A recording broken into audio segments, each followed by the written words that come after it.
C'est le pire désastre humanitaire au monde. 22 millions de personnes confrontées à la faim, aux épidémies et à la violence d'un conflit militaire qui menace à tout moment d'enflammer la région. La guerre au Yémen a débuté il y a 4 ans, le 26 mars 2015.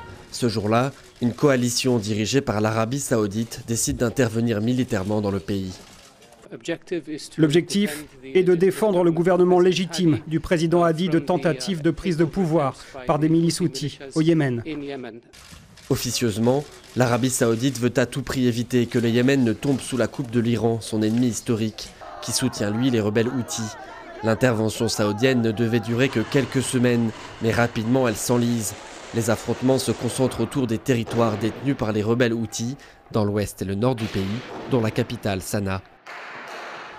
Les nombreux cessez-le-feu n'y feront rien, les années passent et les combats perdurent. Plusieurs dizaines de milliers de personnes en seraient mortes. Mais les bombes et les balles ne sont pas le seul problème des Yéménites. Avec le conflit, le prix des denrées alimentaires explose. La population se retrouve prise au piège de la famine. En moyenne, un enfant de moins de 5 ans meurt au Yémen toutes les 10 minutes. Cela signifie que 50 enfants au Yémen mourront au cours de la conférence d'aujourd'hui et que tous ces décès auraient pu être évités. Nombre des enfants qui survivront seront affectés par un retard de croissance et des problèmes de santé pendant toute leur vie. En décembre dernier, un espoir est né de la signature d'un accord entre les deux parties, mais il peine à être appliqué sur le terrain.